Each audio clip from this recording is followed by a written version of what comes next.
Oh, I'm sure that certain individuals had prejudices against Richard Condo, but this came from the highly publicized events that preceded the hearing.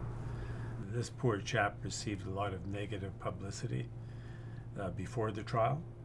So, in the usual course of events, people jump to conclusions. That's not to minimize the charges that he faced.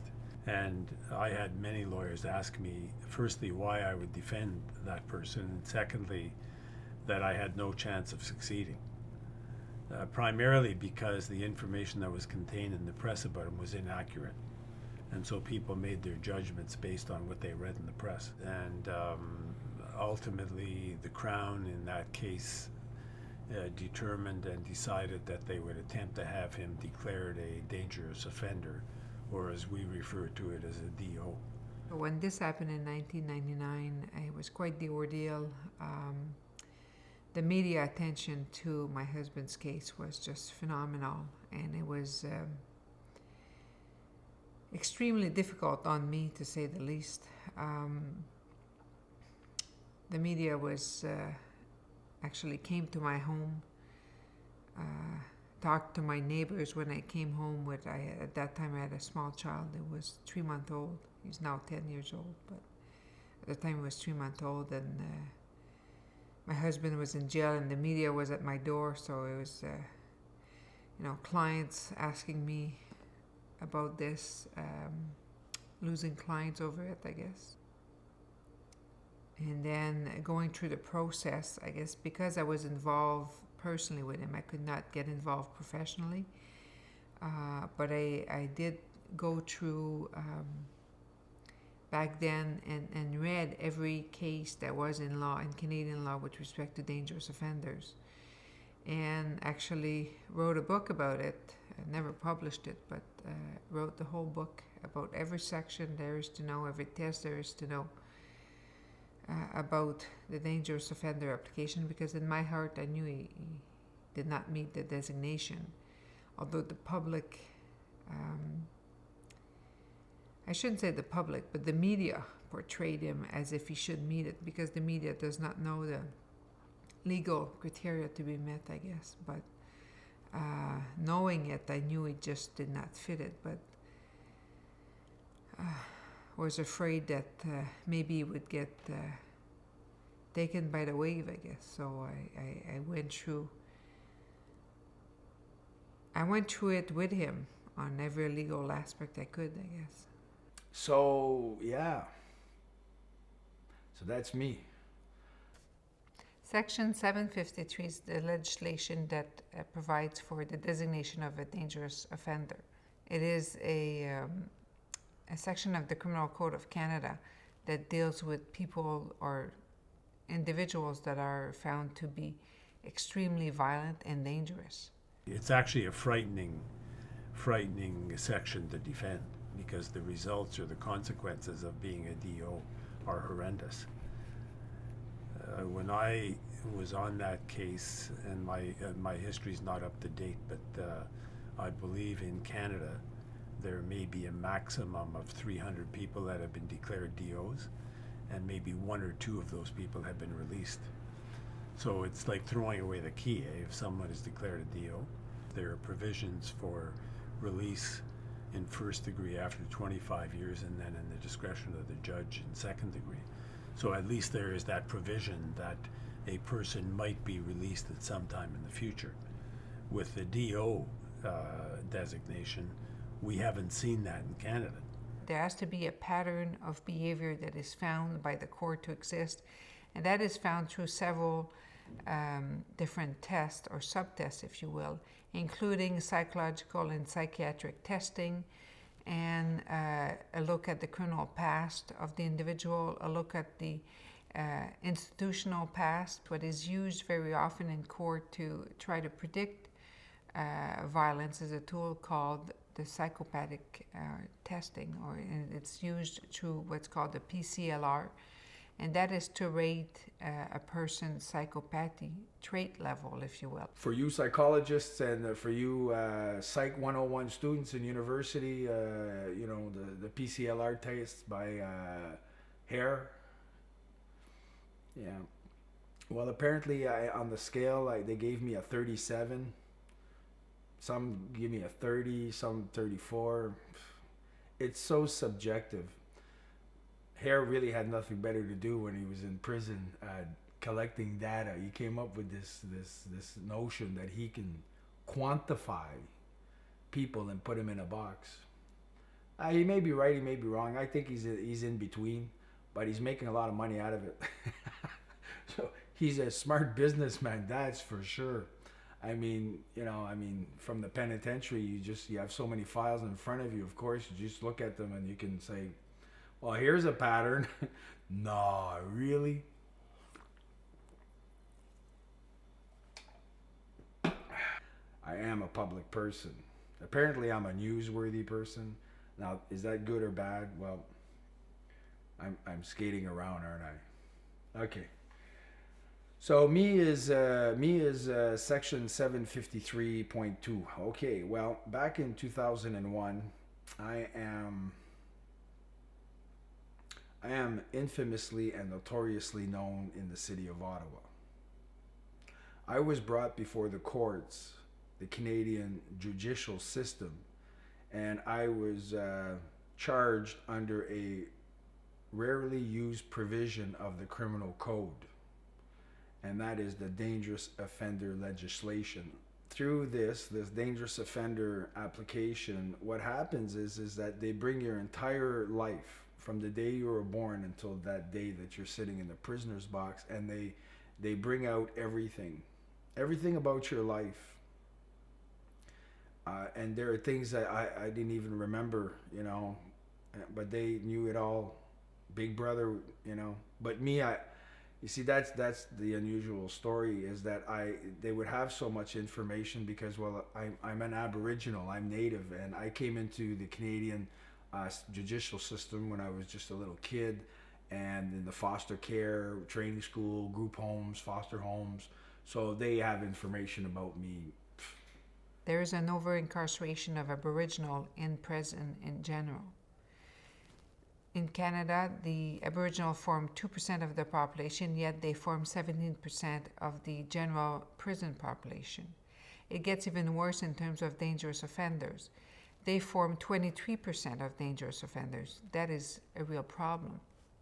They also form 17% of long-term offenders, which clearly demonstrate a problem with respect to Aboriginal, or what's called over-incarceration of Aboriginal in Canada. The statistic would tend to make us believe that Aboriginal individuals are more violent than non-Aboriginal, but when you look at it in a deeper fashion, you will find that that is not the case. The problem is deeper than that. And anyway, so they brought all this information and they tried me, and the Crown Attorney, Desmond McGarry, said this man is a loser.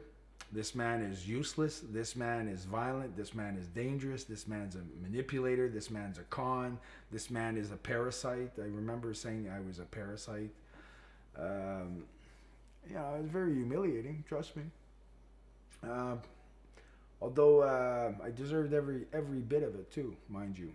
I have a very lengthy criminal record. It's very lengthy. It's got over 80 convictions.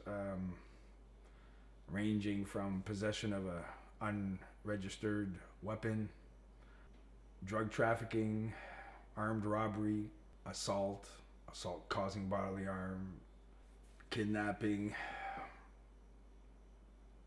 and on it goes. And on the day that the judge brought in the hearing for the sentencing, it was kind of like surreal, The courtroom was full, the media was outside, inside, I was numb. And the judge delivered could have been like 4 or 5 hour judgment, his decision. That was by Justice McPhee. And he declared that I would not be labeled a dangerous offender under the section 753 of the Criminal Code of Canada, but I would be designated under section 753.2 as a long-term offender. Section 753.2 is quite the tale, I guess. It started off with an idea, I guess, if you will, that's been going through my mind for some time.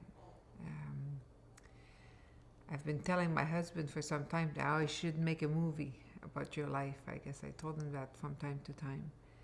And one evening we were driving home with the kids, and I told him, that time I told him again, you know, I should make a movie. And I guess that one time last year, he did say, yeah, why not? So that's how it all started. And from there, we went to Bro and Martineau to purchase a camcorder. We decided to, I guess, kind of make a home movie out of it. So the next morning we went, packed all the kids and went to the store to buy a camcorder, you know, a nice, good camcorder, HD. We were all excited as a family. We packed in, we made it an adventure. We were going to say, okay, we're going to go buy a camera. We're going to make a movie. And from there, well, it didn't quite pan out.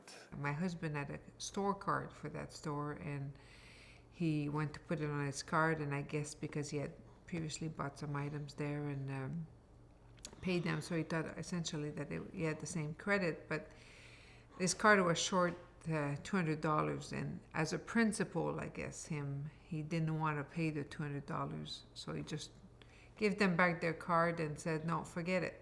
So we left kind of disappointed, and we left the store, and we didn't have a camera. So I contacted the following day, I contacted the Quebec Writers Federation, and I spoke with, through email, I spoke to Laurie Schubert, who's the executive director, and asked her if she knew someone who could write a screenplay.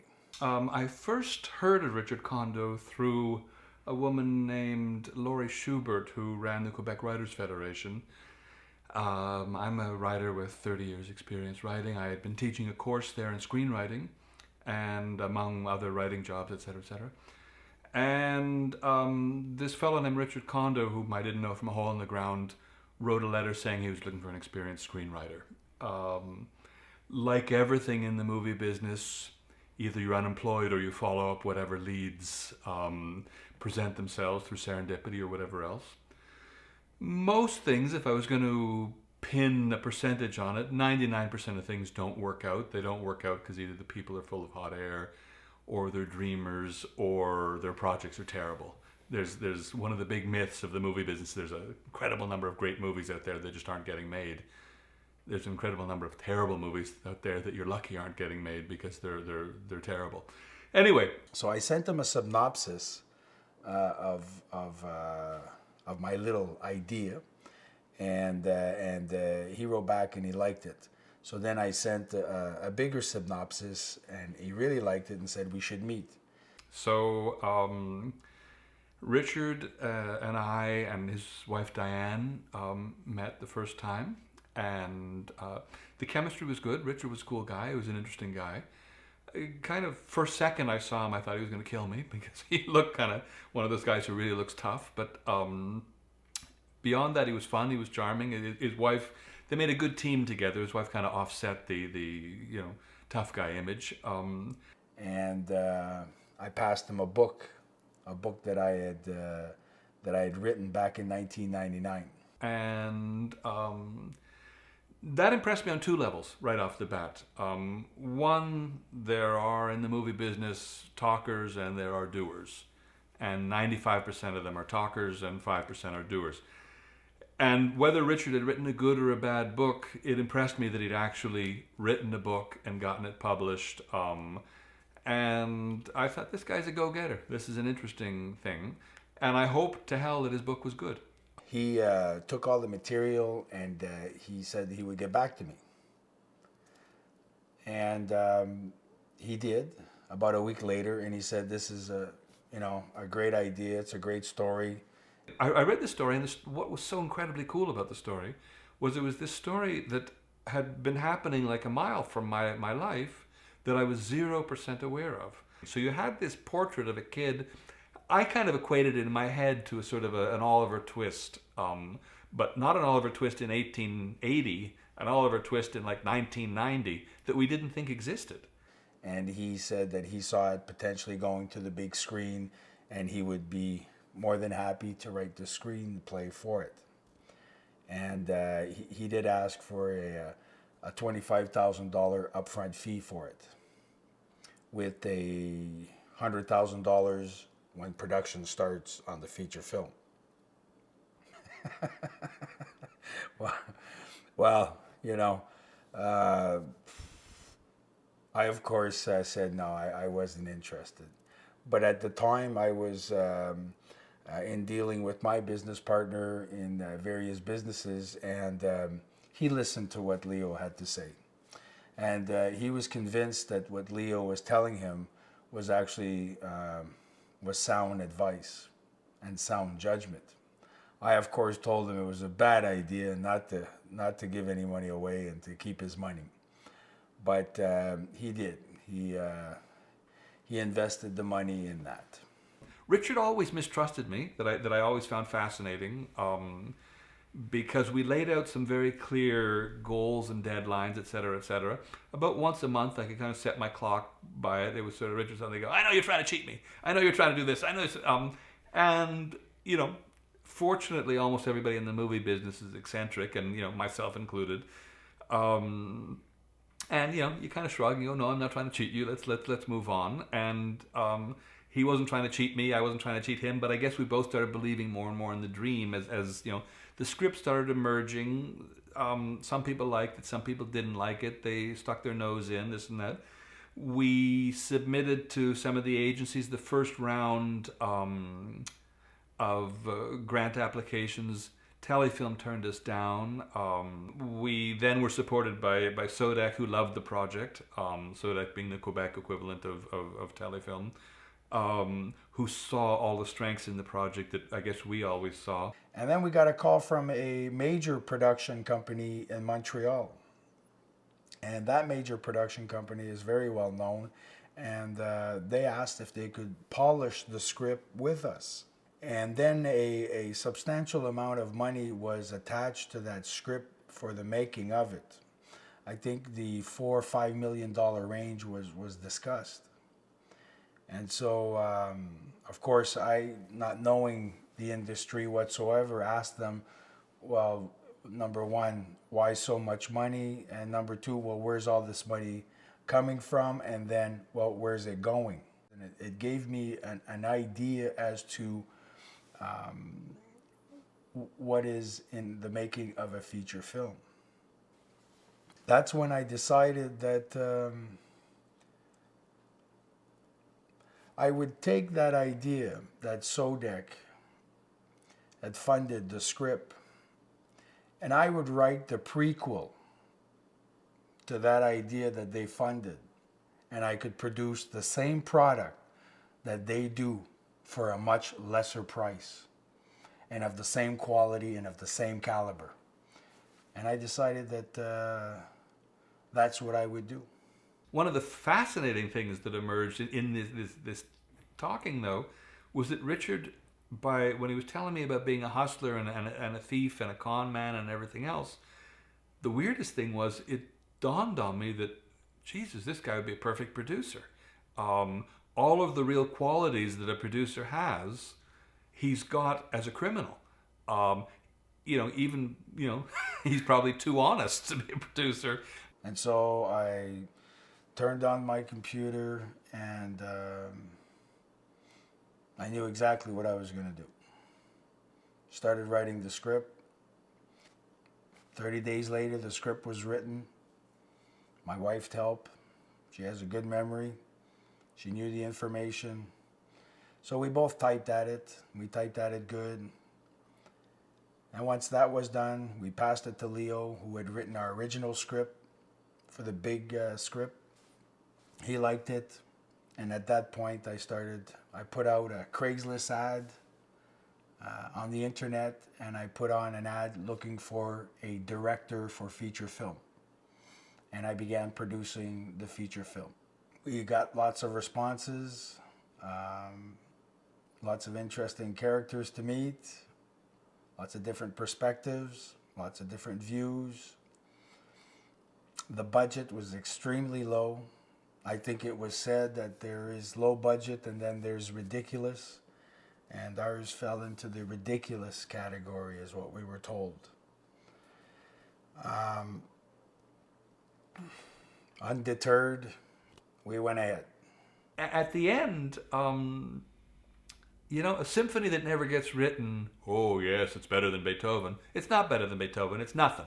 It was never written, it's an idea in the back of your head, and if you had the balls to go out and do it, then that is triumph number one. If it's any good, that's triumph number two. But, you know, for certain, Richard has his triumph number one, and my own personal vote is that triumph number two is there as well. And, you know, the movies need Richard Condos who don't stop believing, who go out and who make it happen, and who's going to keep on doing it. And I think that's pretty damn good. Anyway, that's my thoughts on the subject. Now, so I got me a book, and this is an independent feature film production. So here in this book, it's going to tell us how to go about making a feature film. All right? So basically what we're going to do is we're going to find out how you go about making a feature film, and we're going to document all of this. Is it running now? Yeah, it's recording. Actually.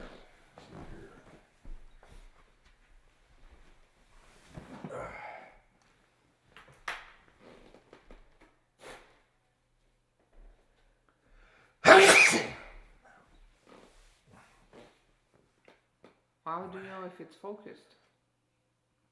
Well, I hope it's focused. I mean, I put my glasses on, and so that's what I got.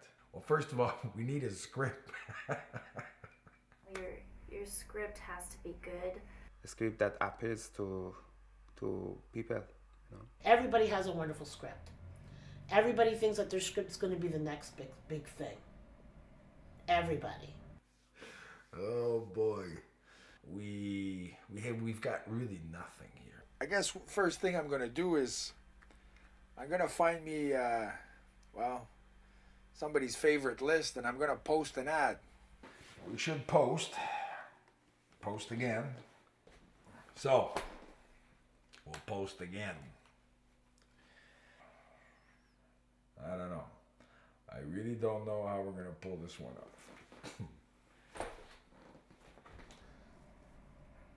Obstacles. Well, first of all, it's getting a good crew. You know, having a really good crew, having a good post-production, pre-production, having a great cast.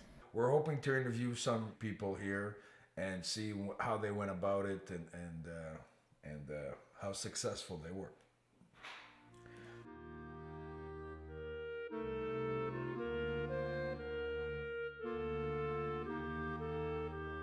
So I'm working on like my first day on a soap opera. I'm all excited. It's my first day, and I'm all like here I am. I'm in this thing, and I've watched. I'm coming from Canada too. You know, I watched. I think it was General Hospital when I was a kid, and you're like, oh my god. So you don't want to tend to freak out too much, but so I'm in the green room, and I'm here with all these actors that I've seen before, and I'm on the set, and we're blocking, and it's one take. Like I thought, oh, these guys are the worst actors. You know, I didn't realize you get your script in the morning. And that's it. You're reading that script and you're spitting those lines out. One take, done. And I'm like, wow, these guys are these guys are amazing. I mean, they're really amazing. They're doing their one take to get this done. Your camera, shoot, done. There's no director. There's a guy upstairs in the production booth watching. So here's this actor. I'm not gonna mention him, but he was funny as hell. He doesn't like the line. Nah, I'm not saying this. What is this? Where is he? Get him down here. Get the old man down here. And he's like going on, he's practicing his golf swing, and he's telling, I went to LA and I did my comedy routine, and I'm looking at this guy, I'm like, this guy's, it's a job to him. It's a job. It's not fun. He wanted to be maybe an actor. He wanted more, but it's a job because you're saying your line, and the guy comes down after 10, 15 minutes of him screaming, "What is this? This sucks. I can't say these lines. I don't know." Comes down and the guy looks at him. He's an older man. He's like in the production booth. He's not the director, but he's the guy that has to corral these actors. And he looks at him and he goes, "What's the problem?" He goes, "This line sucks. There's no moments." He goes, "Just say the line. There's no moments. This is soap opera. Say the line, give the look, and get the fuck out of the scene."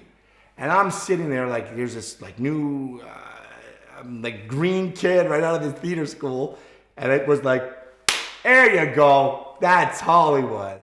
Having, as I say, about 30 years experience in the film business, I've worked on All My Children. I worked on General Hospital. I've done movies with Eric Roberts, with Joanna Lumley, with John Hurt, with I did some work for Polanski. I worked for Tom Mount, Salma Hayek. I mean, I've done a lot of work with a lot of international level people. But I've also sort of always had a soft spot for Montreal. I've lived here most of my life. I loved the idea of a local story that wasn't kind of phony Canadiana. I really hate, I have to, this is going to sort of ruin my career, but I really hate most Canadian movies. They have a kind of CBC phony cardboard quality to them, a little bit of flag waving and whatever else.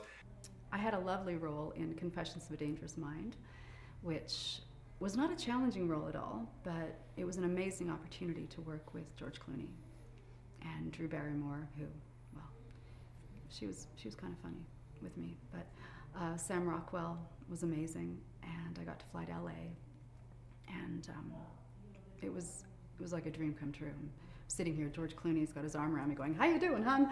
And I'm just like, "I am so good. I love my life."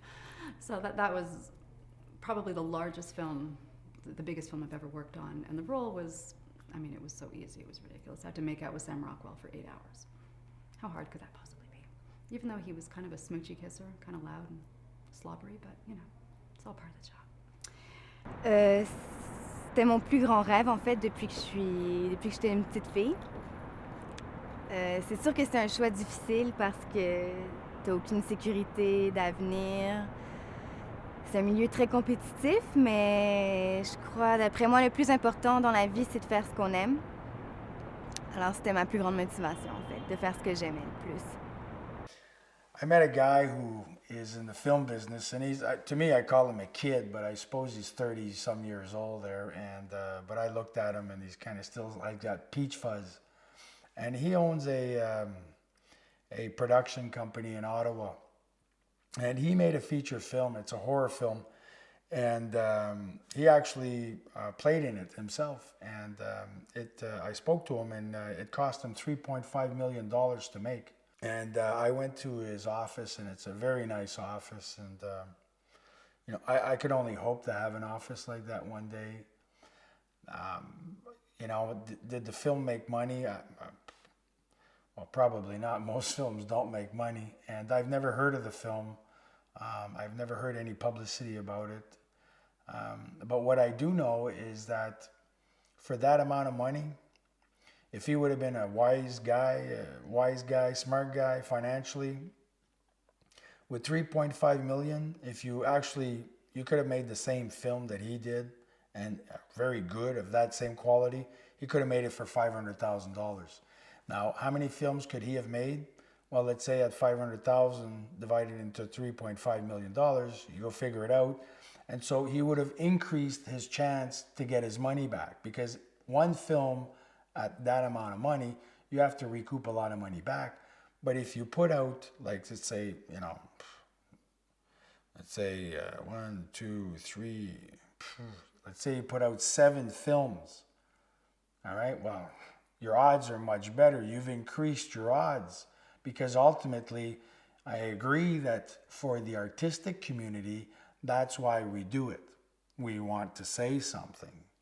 If you don't have anything to say, well, obviously you're not going to write a script and make a film about it or whatever that may be. But for those who are very passionate in this industry, like you have one, but then you're going to be sitting doing nothing for the next 2-3 years. Instead of that, you could have taken that 3.5 and you could have been in production for the next 3 years and make 2 feature films a year, or you could have made like 1 feature film a year, 1 documentary a year, and 1 TV series a year. So obviously your return would have been much more diversified. I encourage everyone to try this business. This business is like no other in the world. One thing you guys have to remember though, it's called show business. It is a business. Whether you are an actor, whether you are a casting director, whether you are a producer, whether you are an assistant director, or any other position on a crew, in front or behind the camera, take it as a business. If you take it each and every day as a business, you will succeed to whatever level you want to succeed to. Work hard, take initiative, and you will succeed. The question is basically when you start in this business is, where do you see yourself in 2, 3, 5 years down the road? And seriously think of that, because that in essence is what you are shooting for. I have been fortunate enough as a casting director to work with some great people, both local and both international. I've worked with such people as George Clooney, who directed Confessions of a Dangerous Mind. I've worked with Bryan Singer. I've worked with John Flynn. I've worked and sort of on a minor scale AD'd on those sets, and that will lead me into my next sort of adventure in this business. With such people as Julia Roberts, Brad Pitt, Matt Damon, and so on and so forth, the Baldwin brothers, every single one of them. And a lot of great people who honestly, in this business, whomever is thinking of getting into this business, you will meet a lot of amazing people. But you will also meet some people that honestly think they are something that they are not. So everybody's always suspicious in this business because everybody's always using everybody. You know, and truth of the matter is, yeah, we're all using one another.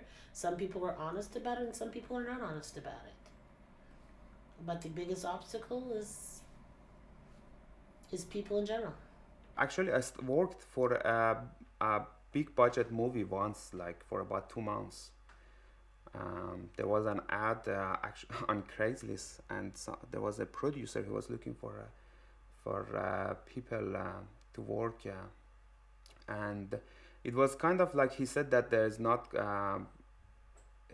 That's what he said. He told us was that okay, you're gonna work. If the film is gonna get sold, then you will get a share. If it's not, if it won't get sold, then you won't get paid for the work you do, which for me, because it was the first time for me to work in this film industry, I thought that it's a fair offer, you know, a fair price. The guy actually was using us to do renovation, you know, in his buildings, and do a lot of other things before film started, and it wasn't as I expected. Okay, I'm gonna learn a lot of things, because a lot of works that I did there were irrelevant to making movie. And at the end, it was still a good experience, but it wasn't quite up to what I had hoped for. I was looking into acting. I thought I could do it as a hobby. And then I just fell in love with this place, and it became another family to me. And so I continued acting for several years. And then I started working for Joseph, which brought me even bigger opportunities. And also just, you know, getting to know the business, because Joseph knows a lot about it. And I had the opportunity to help her with casting, which was very interesting. Hello, my name is Nakia Lajwa, and I'll be reading for the roles of Gigi and Eve. I'll kill it. I don't really care. Where is it? It's right here. Where? Right here. Right here where? Show it to me. Pick it up. Put it on the table. Back up. There. Back up. Hi, my name is Melissa Fazzi. I'll be reading the parts for Gigi and Eva. Where's the money? It's here. Where? Where? Here? Where? It's here. Go get it. Come on. Put it on the table. Okay, back up. Back up. Okay, tell me where the cash is, or she's next. I'll kill her. I don't care. Where's the cash? Where is it? Tell me. Where? Right. Right where? Right. Go get it. Get it. Get it and put it on the table. Come on. There. Okay. There. Put it on the table. Back up. Yeah. Back up. Don't move. Right against the wall. Okay, we gotta go. My name is Chuck Halliday, and this is the role of Louis. Look, man, lighten up. It's a breeze. Okay. They're not even gonna know what happened. Don't screw this meathead. We screw up even for a minute. We're screwed. Hi, my name is Tony Spina. Look, lighten up, man. It's a breeze. These guys won't even know what hit them. Yeah? Why don't you consider this? If we screw up even for a moment, we're done. Right? We're done. You're the sixth man. Louis? Who's Louis? I'm Louis. Yeah, but Frank. You're Louis? Okay, so you're Frank. Sorry. And Oh, I'm Frank now. No, you were Frank. I'm Frank? Okay. Ah, that's good. As you can see, what experience we have here. Hey, isn't that something? All right. Oh, man, I hate this stuff. All right, well, here we are. We're back here again, and well, it's not bad. So we're now at day 30, for those who are keeping score. And well, how are things been going since then? Well, like I said, this is a hard process. This is a long process, and better have the character for it. But we do have something to report. A script? Bing! We have a script. We have a script. So, that's very interesting. Now, the script, I was wondering, well, you know, it's through research, through talking to a lot of people, through my adventures as a filmmaker, I now have a 94-page script. Not bad. And it's got quite a few characters in it. So, I have here... So because I wrote a script, and I'm now going to put that and make a feature film. Wow. Well, I had to incorporate. So you're obviously gonna need a lawyer because there's a lot of contracts, legalities is what they call it, and I'm not a lawyer. Now, fortunately, it should happen. I know it's cool, but my wife is a lawyer, so she bills me. Well, come to think of it, there may be a little bit of sexual harassment from time to time. You know. Anyways, so I have a script. Now, out of that script came this book. And this book is there's a name to it. I'm not sure what it's called.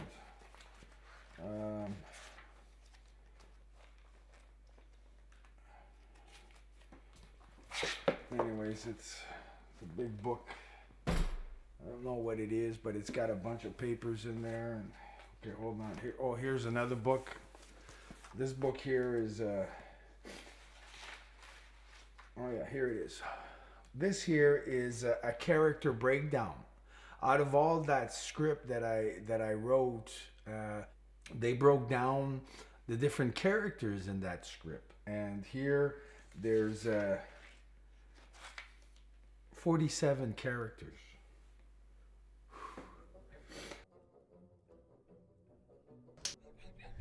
It's still rolling.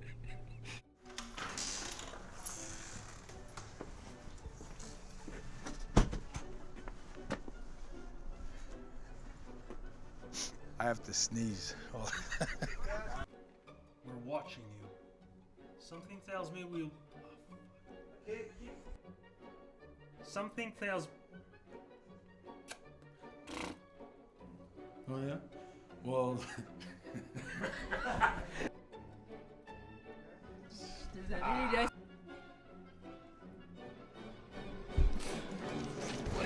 I'll break your head. You hear me? I'll break your head.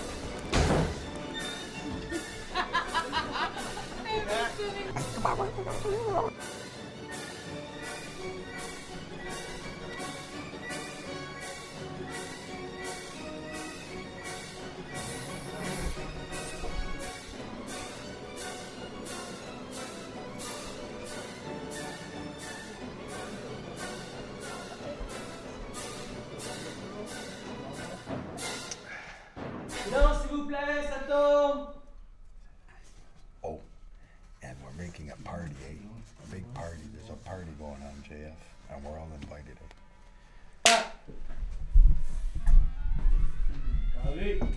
And action! Yeah, I know. I gotta be looking for another job. This directing gig's not working out for me. Well, I think I might find you your first job interview. Oh, so you found me a job interview? Yeah. How do you feel about working for a lawyer as a legal assistant? Well, if I can drink beer like this, why not? All right.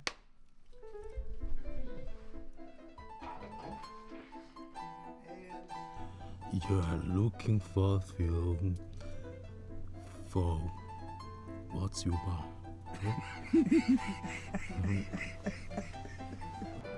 Yeah, we're making our way towards. We should have a guy like you here. You bring too much heat to this place. Yeah, well, welcome for the. Still rolling?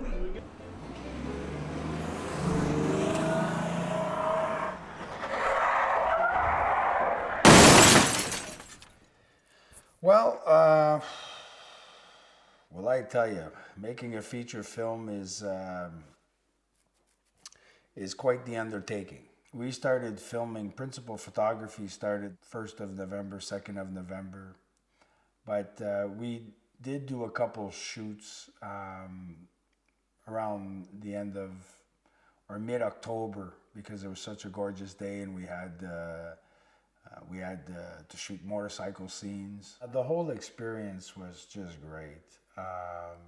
The people that we worked with were very professional, were exceedingly meticulous as to their work.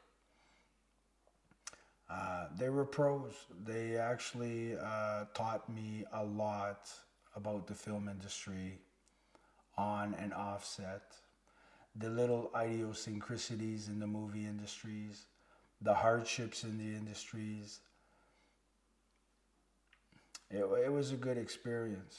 And of course, our catering was done by my lovely wife, and she had to cook up food, and we basically served food, breakfast, lunch, and supper for 20 people. And that was for the crew. And then, you know, there was always a few actors and actresses on set. And so there was a lot of cooking done. There was a lot of food. There was a lot of people involved. It is quite the process. And for me, for my first try, this was a little tiny, ridiculous budget film here. And there were 70 people.